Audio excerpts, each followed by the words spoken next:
আসসালামু আলাইকুম রহমতুল্লাহি ওয়া বারাকাতুহু। আউযু বিল্লাহি মিনাশ শাইতানির রাজিম। বিসমিল্লাহির রহমানির রহিম।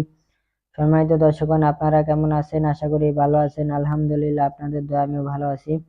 তো আজকে আপনাদের জন্য আরেকটি তদবির নিয়ে উপস্থিত হয়েছি, শত্রুকে ধ্বংস করার তদবির।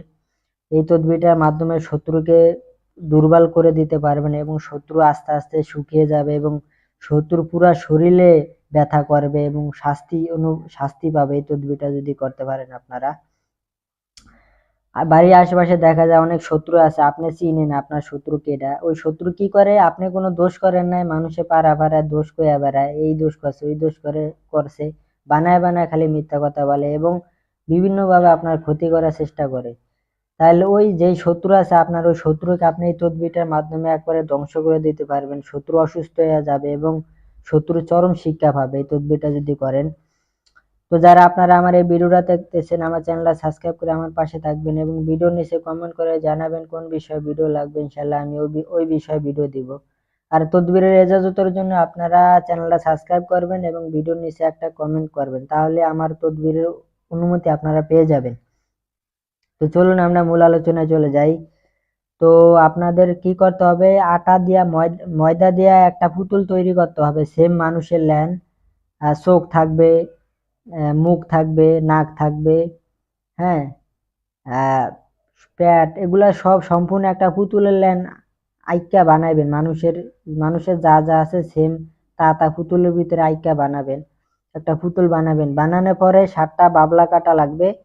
বাবলা গাছের কাটা নিয়ে নিবেন 7টা। যারা না চিনেন তারা আশেপাশে কারো কাছে জিজ্ঞাসা করলে হবে। 7টা বাবলা কাটা নিবেন। নেওয়ার পরে ওই 7টা বাবলা কাঠার ভিতরে আপনারা পুতুল বানানোর পরে উজু মুজু কইরা পাক পবিত্র হইয়া ক্যাবলামুখী মুখ করে আপনারা বসবেন।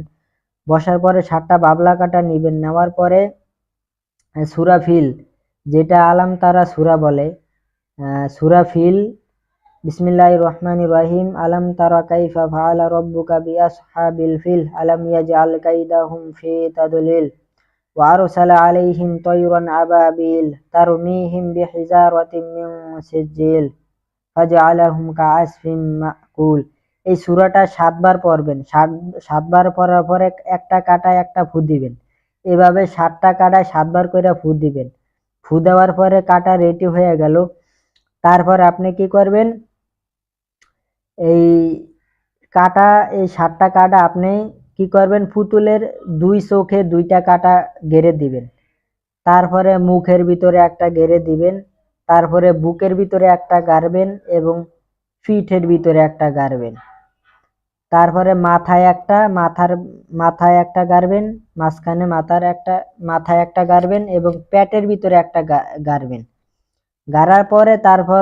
গাড়ার পরে পুতুলটা হাতে নিয়ে তারপর আপনি ওই যাকে ধ্বংস করতে চান, যারে আপনি শাস্তি দিতে চান, তার নাম আপনি জানা থাকা লাগবে। তার মার নাম, মেয়ে হলে তার মার নাম হলেই হবে, আর ছেলে হলে তার বাবার নাম লাগবে।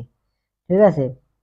তারপরে আপনি এইখানে যে ইয়াটা আছে, এখানে এ পর্যন্ত হলো। আমি বলে দিই আপনারে, নিয়ত করবেন যে আল্লাহ এই পুতুল পড়ার মাধ্যমে, এই তদবিরটার মাধ্যমে শত্রুকে আপনি ধ্বংস করে দেন এবং শত্রুকে প্রচুর পরিমাণে শাস্তি দেন। ঠিক আছে? যে শত্রু প্রত্যেকটা যেই জায়গায় কাটা পোতা হয়েছে ওই জায়গায় যাতে সে ব্যথায় রাত্রে না ঘুমাইতে পারে এবং তাকে প্রচুর পরিমাণ শাস্তি দেন আল্লাহ এই তদবিরটার মাধ্যমে। এই নিয়ত করার পরে তারপরে এখানে এই আরবিটা বলবেন কিভাবে আমি বলি। আল্লাহুম্মা কহারি ইয়া জাব্বারি ফুলান বিন ফুলান। এই ফুলান বিনের স্থানে ওই যাকে ধ্বংস করবেন, যাকে শাস্তি দিবেন তার নাম উল্লেখ করবেন। মেয়ে হলে তার মার নাম আগে বলবেন, শারমিন বিনত, এই যে যাকে ধ্বংস করবেন তার নাম। ঠিক আছে? বা অমুকের মেয়ে অমুক, এই কথা, এই যে ফুলানের স্থানে অমুকের মেয়ে অমুক অথবা অমুকের ছেলে অমুক বলার পরে তারপরে আহলাকুন এতটুক বলবেন লাস্টে। ঠিক আছে? আহলাকুন আল্লাহুম্মা কহারি ইয়া জাব্বারি, অমুকের ছেলে অমুক অথবা অমুকের মেয়ে অমুক, আহলাকুন, আহলাকুন, এই লাস্টে এতটুকু পড়বেন। পড়ার পরে পুতুলের উপরে একটা ফু দিয়ে দিবেন, ঠিক আছে? তারপরে পুতুলটা কি করবেন আপনি, এই পুতুলটা চুলার ভিতরে, চুলা আছে যে চুলার নিবা চুলায়, মানে যা আপনারা যে চুলায় রান্ধেন, রান্নার পরে যখন রান্না বান্না শেষ, তারপর ওই চুলার পিছন সাইড দিয়ে আপনারা গেড়ে দিবেন, চুলার পাশ দিয়ে বরাবর, যাতে চুলার হাইটা এই পুতুলের গায়ে লাগে। এই চুলার পাশে ভালো করে গত করে একবারে একবারে নিচে পুতুলটা গেড়ে দিবেন, এই কাপড় ফেঁসে গেড়ে দিবেন। তো ইনশাআল্লাহ এই তদবিরটার মাধ্যমে শত্রু অল্প কিছুদিনের ভিতরেই দেখবেন শত্রু ধ্বংস হয়ে যাবে, শত্রু শাস্তি পাবে, চরম পরিমাণ শাস্তি পাবে।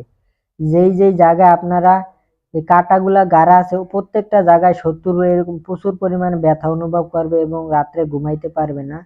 হ্যাঁ, প্রচুর পরিমাণ শাস্তি পাবে। এই তদবিরটা আপনারা করবেন। তো এই তদবিরটা নাজায়েজ কাজে ব্যবহার করবেন না, বিনা কারণে কাউকে শাস্তি দিতে এই তদবিরটা ব্যবহার করবেন না। এটা শুধু যারা শত্রু আছে, যারা বিনা কারণে ক্ষতি করে, তারাই এই তদবিরটা করবেন, ঠিক আছে? তো এতটুকু। আসসালামু আলাইকুম ওয়া রাহমাতুল্লাহি ওয়া বারাকাতুহু।